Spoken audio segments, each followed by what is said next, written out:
보화를 발견한 자의 삶.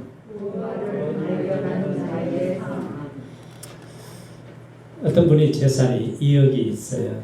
이 2억을 가지고 세종시에 가서 이제 땅을 샀습니다.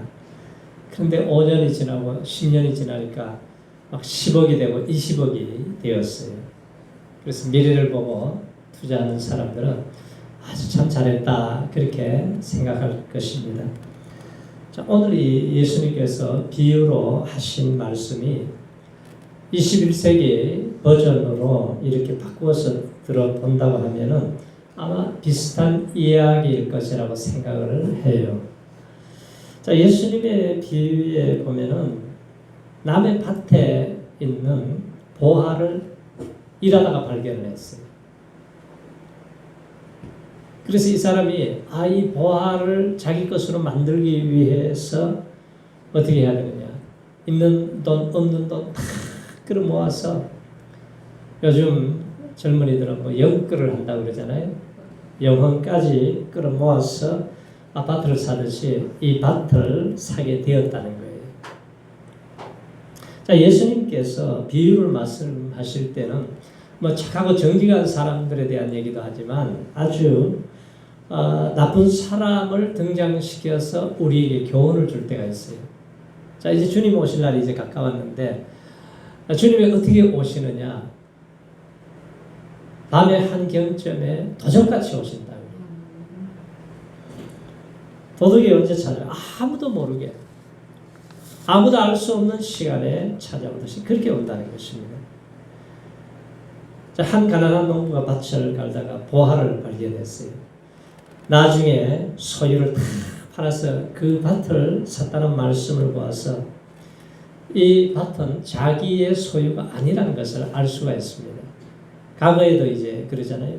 어떤 집안이 부잣집이 돈이 많아지고 금이 많아지면은 그걸 항아리에다가 땅 속에다 묻어두었어요. 뭐 은행이 제대로 안 돌아가고 하니까. 전쟁이 나면은 전쟁터에 나가서 죽기도 하고 또 그냥 나갔다가 포로로 끌려가요. 그러면 그 주인이 찾을 수가 없죠. 나중에 어떤 농부가 일을 하다가 그것을 발견해서 자기 소유를 갖게 되었다. 그런 얘기가 있어요. 1956년도에도 베들레헴 근방의 그 밭에서 항아리가 발견됐는데 수백만 달러가 되는 보화를 발견을 했습니다.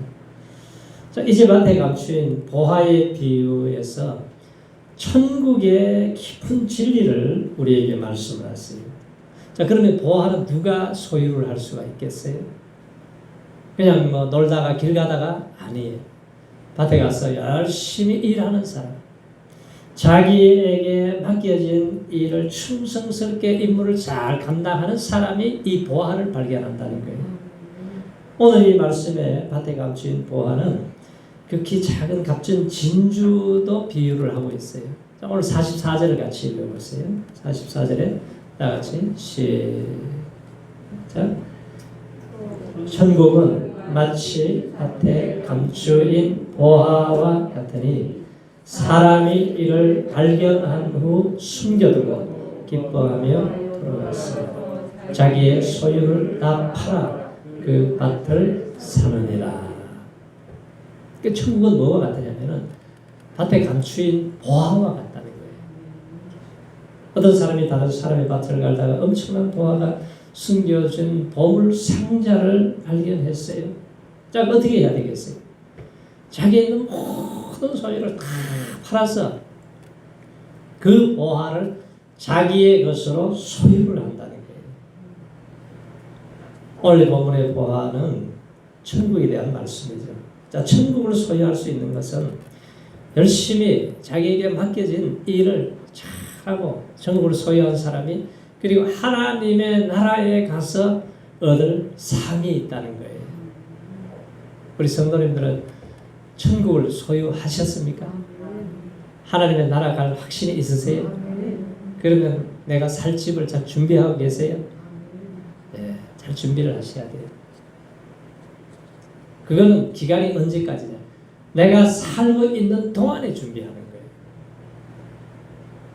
내가 힘있고 건강하고 뭔가 할 수 있을 때, 자, 페니실린을 발견한 유명한 플레밍이라고 하는 사람이 노벨 의학상을 탔어요. 아주 대단한 사람입니다. 이제 연세가 좀 드셔서 어떤 대학교에 가서 강연을 하는데 학생들 질문을 해요. 아주 가치 있는 놀라운 것을 많이 발견하셨는데 우리 박사님 생애에 가장 귀한 발견이 있다면 무엇이겠습니까? 학생들은 뭐 페니실린을 얘기할 줄 알았는데 그 말을 하는 것이 아니라 내가 예수 그리스도를 만나는 것이 가장 큰 발견입니다. 예수를 만나는 것이 나에게 가장 큰 보화였습니다. 이 고백을 한 거예요. 자, 오늘 사람들이 정말 값진 진주를 발견하고 보화를 발견하면은 어떻게 해요? 너무너무 기뻐하는 거죠. 내가 하나님의 자녀가 된 것 때문에, 내가 나와서 예배 드리는 것 때문에 기뻐해 보셨어요? 기뻐하고 사십니까?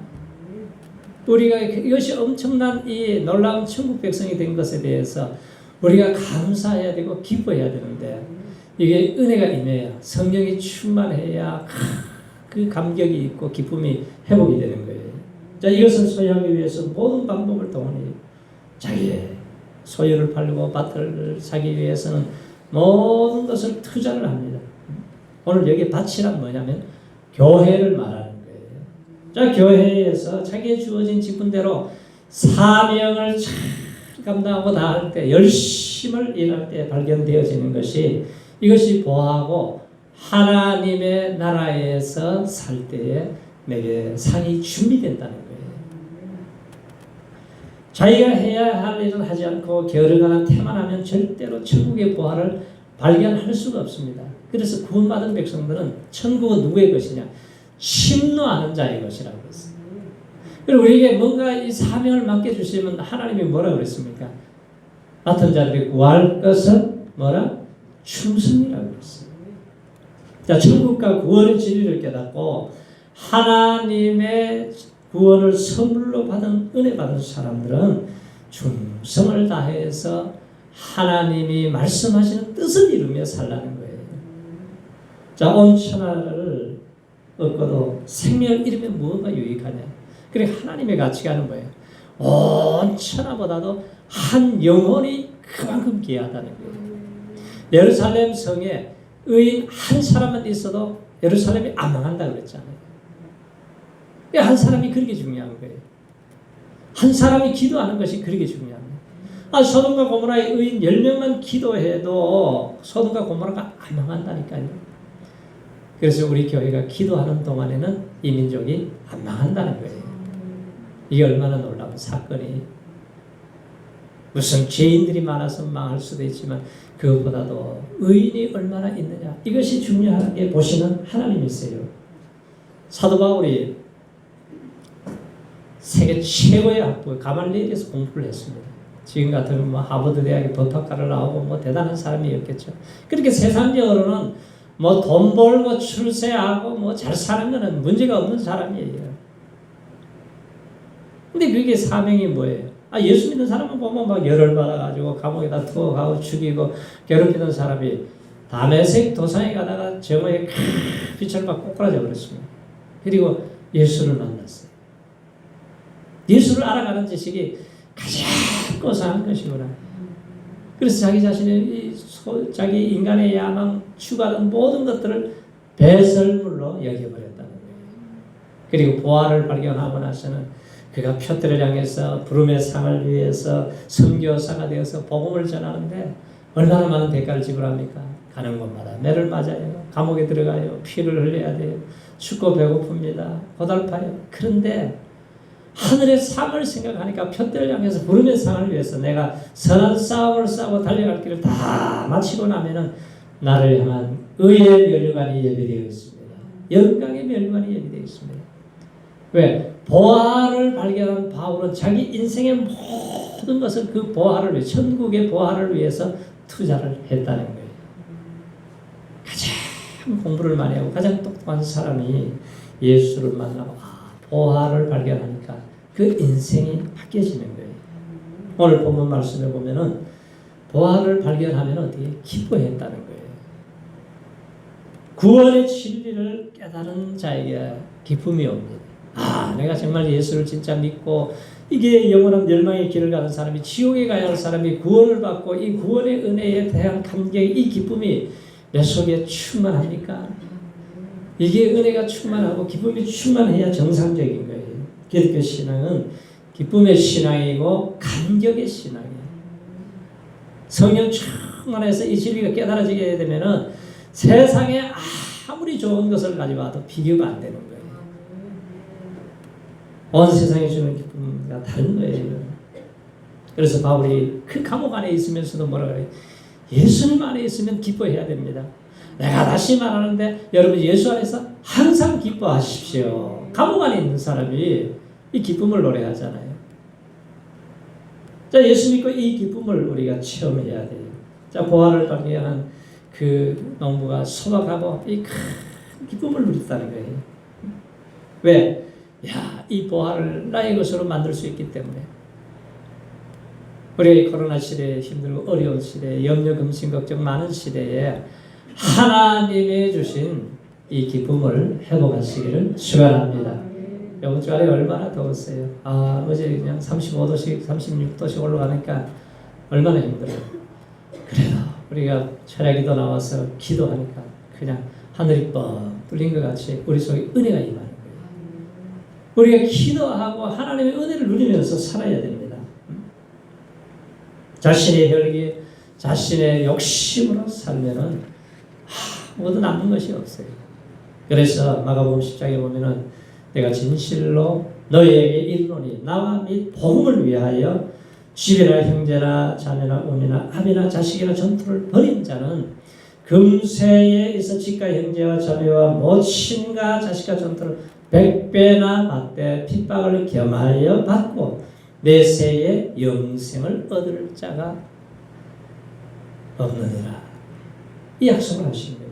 그래서 우리의 신앙은 보화를 얻기 위해서 기뻐하는 그것을 그치는 것이 아니라 그것을 나의 소유로 삼아야 되는 거예요. 응? 많은 사람들이 복음을 들어요. 예수님이 태어나시고 뭐 어떤 분이고 기적을 일으키고 알아요. 지식으로 아는데 그거 아무 의미가 없습니다. 예수 그리스도를 나의 소유로, 예수를 믿고 영접하고 나의 소유로, 나의 생명의 주인으로 모시고 사는 것이 중요하다는 거예요. 나를 위해서 죽으시고 부활하신 예수님, 내 인생의 최대의 보화는 누구냐? 예수님이에요. 그래서 사람들이 세상의 것을 다 잃어도 예수 잃어버리지 않으면 다 가지고 있는 거예요. 세상의 것을, 부귀 영광을 다 누리고 다 가졌어도 예수 잃어버리면 다 잃어버린 거예요. 탈무드에 보면은 어떤 적군이 한 동네를 쳐들어왔어요. 전부 다 그냥 다 포로로 잡아버렸습니다. 이제 뭐 꼼짝없이 전부 죽게 생겼어요. 그런데 적장이 말하기를 남자들은 모조리 우리가 노예로 삼을 것이다. 그리고 여자들은 내가 큰 마음을 베풀어서 여러분들은 갈 수 있도록 해주겠다 그랬어요. 자, 가는데 마을을 떠날 때에 내가 인정을 베풀어서 보물, 가장 소중하게 여기는 보물을 한 가지씩만 가지고 나가라고 했어요. 그랬더니 어떤 사람은 다이아몬드를 가지고 나가고, 어떤 사람은 귀걸이를, 금 귀걸이를 가지고 가고, 어떤 사람은 비싼 것을 가지고 나갑니다. 그런데 아주 허약하고 힘이 없는 한 여인은 막 자루를 하나 끌고 가는 거예요. 그래가지고 검문을 하던 사람이 그거 뭐냐고 그랬더니 열어봤더니 말이죠. 남자가 들어있는 거예요. 아니, 보물 하나씩 가져가라 그랬지. 당신 남편하고 다 죽으려고 그러냐고. 그랬더니 이 부인이 하는 말이 보물 하나를 가지고 가라 그러지 않았습니까? 나에게 가장 큰 보물은 다이아몬드도 아니고 금덩어리도 아니고 내 남편입니다. 그랬더니 이 적장이 아주 굉장히 감동을 받았어요. 그래, 너 남편 끌고 갈 수 있도록 허락한다. 그래가지고 이 남편을 살렸습니다. 우리 성도님들은 어디 금덩어리 하나씩 지고 갈래요? 남편 끌고 갈래요? 영국 사람들이 처음에 아프리카에 갔더니 아이들이 뭐 공기놀이를 하고 뭐 이거 막 돌팔매짐을 하고 하는데 보니까 이게 전부 다 말이죠. 진주예요, 진주. 진주를 가지고 그냥 장난을 치고 놀고 있는 거예요. 그래서 아이들에게 초콜릿 주고 비스켓 주면서 그걸 다 걷어가지고 가버렸습니다. 오늘 이 땅에 살아가는 많은 사람들이 예수 그리스도가 부활하는 것을 모르기 때문에 예수 없이 그냥 자기 욕심, 자기 생각에, 자기 계산대로, 자기 고집대로 살아갑니다. 그래서 유대인들 보세요. 예수를 부활하고 발견을 못하니까 예수님을 십자가에 못 박아 죽이잖아요. 그런데 우물가의 사마리아 여인이 예수님을 만나요. 인생의 돈이 목적이었던 삭개오가 예수님을 만나요. 백부장이 예수님을 만나고 빌립보 간수가 예수님을 만나고 나서 부활을 발견하게 됩니다. 오늘 이 사람 밭을 갈다가 부활을 발견했어요. 진주 장사는 정말 좋은 진주를 찾다가 값진 진주를 찾으면은 어떻게 해요? 자기 인생의 최고의 발견이라 그래요. 그래서 우리 성도님들은 늘 부활을 가슴에 품고 잃어버리지 말고 살아가시기를 축원합니다. 우리 성도님들이 정말 내가 부활을 발견했습니다. 예수 그리스도를 내 인생의 주인으로 모셨으면은 우리는 천국을 소유한 사람들이고 이걸 절대로 세상 유혹에 내 욕심에 빼앗기지 말아야 돼요. 절대로 빼앗기면 안 돼요. 사람이 돈을 벌었으면 어떻게 벌었느냐, 얼마나 많이 벌었느냐 중요하지요. 그러나 그보다 더 중요한 게 뭐예요? 이 번 돈을 내가 어떻게 썼느냐, 이걸 어떻게 내가 잘 보관하고 얼마나 잘 관리하고 보존하느냐, 그것도 중요한 거예요. 우리가 은혜를 받고 은혜에 심취되었으면은 기쁨이 있잖아요. 그런데 이게 한 주일이 지나면 다 소멸해버린 사람도 있고 뭐 한 달이 지나면 다 떠나가버린 사람이 있어요. 공허함과 허탈함만 남습니다. 그래서 우리가 이 은혜를 잃어버리지 말고 잘 보관하시기 바랍니다. 그래서 이 이스라엘 백성들은 예수님의 제자들은 하루에 정해놓고 세 번씩 기도를 했잖아요. 중요한 일이 있으면 더 기도하고, 예수님은 중요한 일이 있으면 새벽에 일어나서 기도하시고 찬양하면서 기도하시고, 그렇게 해서 하나님의 은혜를 구할 때에 하나님의 큰 기적 같은 역사를 만들어가게 됩니다. 그래서 믿음의 사람들은, 성령의 사람은 부활을 잃어버리지 않고 끝까지 이 신앙의 경주를 잘해야 돼요. 구약의 부활을 발견한 사람 중에 한 사람이 모세입니다. 모세. 자, 모세 같으면은 정말 이제 출세길이 다 열렸어요. 애굽 왕, 그 당시에 최고의 힘을 가지고 있는 나라의 왕이 되면은 얼마나 부귀 영광을 누리겠어요. 세상의 모든 것을 다 누릴 수 있습니다. 그런데 모세가 뭐라 그러냐면은 믿음의 눈이 떠지고 하늘의 보화를 발견했어요. 그래서 그의 인생 가치관이 하나님의 나라의 시민권자로 완전히 바뀌어져 버렸습니다.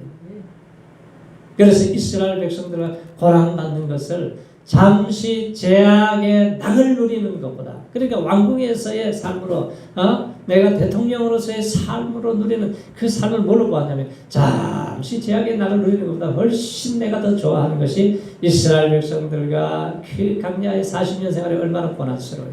그걸 더 좋아했다는 거예요.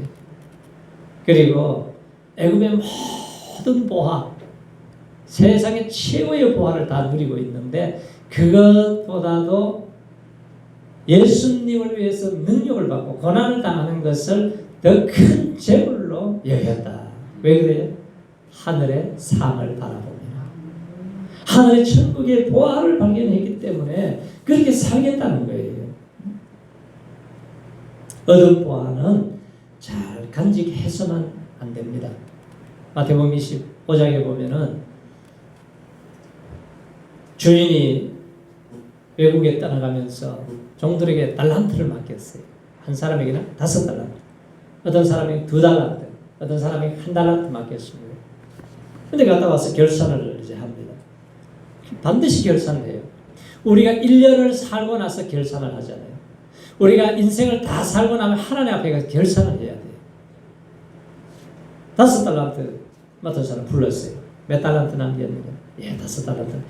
야, 착하고 충성된 종아, 잘했다. 2달란트, 너 얼마나 남겼냐? 예, 2달란트 남겼어요. 착하고 충성된 종아, 내가 정말 잘했다.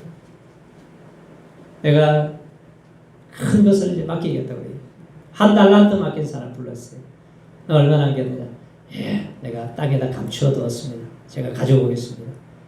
야, 약하고 게으른 놈아, 어찌하여서 그걸 은행에다 맡겨가지고 이자라도 받아야지 그걸 땅에다 묻어놨느냐고. 악하고 게으른 놈, 이를 갈며 슬피 울미 있으리라. 이렇게 책망을 하시는 거예요. 그래서 우리가 하나님이 주신 은사, 하나님이 주신 달란트, 이걸 잘 사용하시기 바랍니다. 잘 쓰시기 바랍니다. 어떤 사람은 사업을 해서 큰 일을 만들고 또 그걸 통해서 하나님의 나라에 투자해서 선교를 하고 영혼을 살리고 구원하는 데 쓰고, 내 주위에 잃어버린 영혼, 지금 코로나로 잠들고 병들어서 신음소리를 내면서 세상의 정욕에 취해서 살아가는 사람들에게 복음을 전해서 그 영혼을 살리는데 우리가 써야 된다는 거예요. 섞이지 말고 우리가 일을 해서 남겨야 된다는 거예요. 세계적인 크리스찬 사역자 제임스 답슨이라고 하는 분이 원래 소아과 전문의였어요. 그리고 가정사역에 관심을 많이 가지고 있다가 포커스 온 더 패밀리라고 하는 단체를 만듭니다. 그래서 이분이 이제 방송에 내보내요.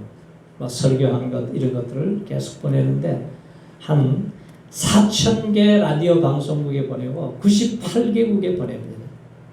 근데 그분의 원래 꿈은 그게 아니었어요.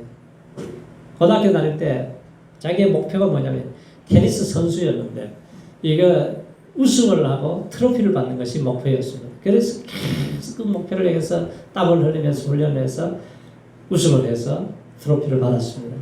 너무 감격해서 자기 본 학교에다가 기증을 했어요. 그래 몇 년이 지났는데 트로피가 자기 집에 소포로 온 거예요. 그 사연을 이렇게 쓴 걸 봤더니 학교가 재건축을 하면서 전부 다 이걸 다 쓰레기통에 버려버렸다는 거예요. 그래서 어떤 사람이 지나가다가 야, 이거 땀 흘려서 소중한 건데 왜 이걸 버렸느냐 주소를 알아가지고 자기에게 보내줬더라는 거예요.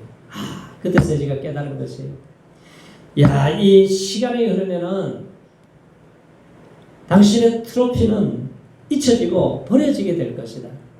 세상에 사라질 것에다가 목숨을 걸고 살지 말고 영원한 것을 위해서 우리가 살아야 된다. 썩지 않고 더럽지 않고 새하지 아니하는 면류관을 위해 살아야 된다는 거예요. 우리의 소망이나 기쁨이나 자랑이나 면류관이 무엇이냐? 그가 강림하실 때 우리 예수 앞에 너희가 아니냐 그랬습니다. 자신이 복음을 전해서 구원한 성도들이 바로 뭐 자랑이요 면류관이라는 거예요. 내게 가장 큰 상급이라는 거예요. 그래서 우리가 이제 후반기 이제 조금만 지나면은 이제 가을이 옵니다. 가을이 오면은 찬바람이 불어요. 이 후반기에는 하나님이 원하시는, 하나님이 기뻐하시는 일에 잘 집중하면서 살아가시기 바랍니다. 그러면 12월에 가서 반드시 하나님이 원하시는 열매를 보게 된다는 거예요. 근데 이 초점이 안 맞춰지면은 10년 살아도 20년 살아도 맨날 제자리 걸음이에요. 다니엘서 기자도 말하기를 지혜 있는 자는 궁창의 빛과 같이 빛날 것이요 많은 사람들을 옳은 대로 돌아오게 한 자는 별과 같이 빛나리라. 그러니까 우리를 하나님이 자꾸 일을 왜 시키세요? 야, 너 천국에 오면은 내가 스타로 만들어줄게. 천국의 스타를 만들어준다는 거예요. 우리 성도님들 받은 은혜, 축복, 하늘의 보화를 땅 속에다가 묻어두지 말고 잘 쓰시고 사용하시고 관리하시고 보존해서 하나님이 원하시는 좋은 열매를 맺으시기 바랍니다. 우리가 이 일을 위해서 바울처럼 모세처럼 우리가 삶을 위해서 내 자신의 인생의 삶을 투자를 해야 돼요. 어디다 시간과 물질과 우리의 마음을 투자합니까? 하나님 앞에 가서 결산할 때에 물어봐요. 야, 시간을 어떻게 쓰다 왔냐? 너의 물질을 어떻게 썼느냐? 이걸 물어봅니다. 그럴 때에 네, 하나님 내가 이렇게 썼습니다. 우리가 결산을 해야 돼요.